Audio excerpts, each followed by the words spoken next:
Hi guys, it's Morgan, and today I'm going to be talking about the new Beauty and the Beast movie. Now, if you haven't seen the new Beauty and the Beast movie and you don't want to be spoiled, stop watching the video now, go see the movie, and then come back. Or if you don't care about being spoiled, keep watching. So here's my review of the new Beauty and the Beast movie. Even before seeing the movie, when it was announced that Emma Watson was going to be playing Belle, I knew she would be great in the role. And that's actually the second time I thought an actress would be good in a role before seeing them play it.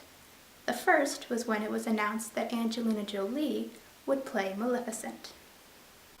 Emma Watson was great as Belle, and considering she's not a professional singer, I thought she did a pretty good job with the songs. I know that she took voice lessons before she started filming. Dan Stevens did a great job playing the Beast, and I also really liked how the Beast looked. Also, out of all of the new songs, my favorite was Evermore, which is what the Beast sings after he lets Belle go. Luke Evans did a great job playing Gaston. He did a great job at playing someone you just can't help but hate. And I also thought he worked really well with Josh Gad, who played LeFou. Josh Gad was great as LeFou. And I actually really liked how, in this version, LeFou actually starts questioning all the things that Gaston is doing, rather than just following him blindly like he does in the original Disney movie. I also really loved the scene between Mrs. Potts and LeFou during the battle, when LeFou tells Mrs. Potts that he was on Gaston's side, but not anymore.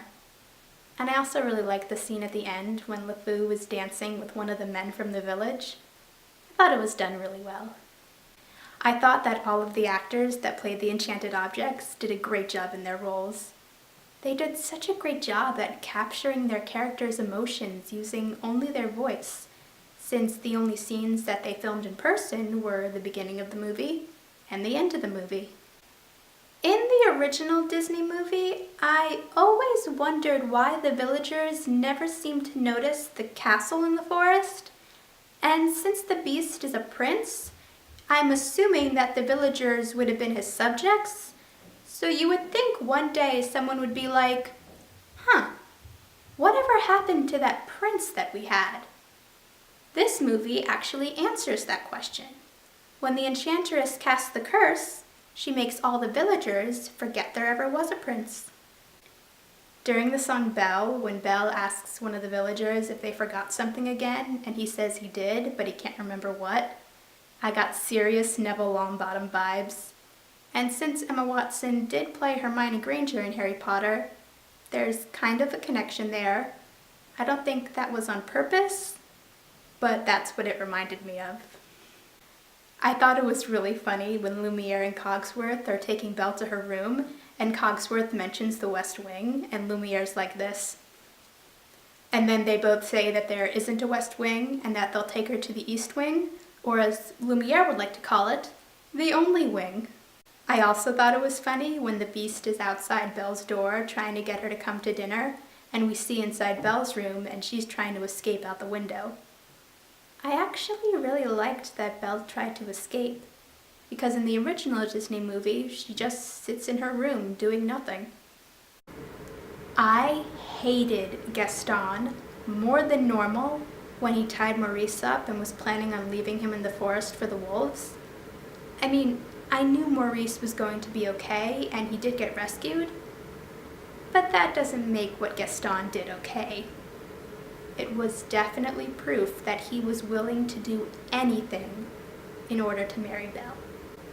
I actually liked how, in this version, Belle actually learns about the curse while she's staying at the castle.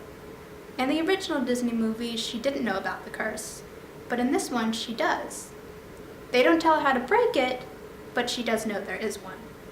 I like the scene when Belle and the Beast are in the cottage that Belle's parents lived in when they lived in Paris, and while they were there, they discovered that Belle's mother died because of the plague.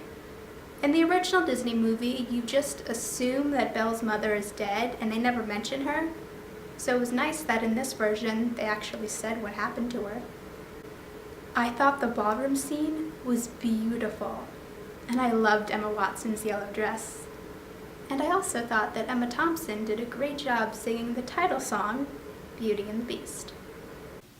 During the battle, when Mrs. Potts goes flying and passes by one of the men from the village and calls him Mr. Potts, I was like, wait a minute.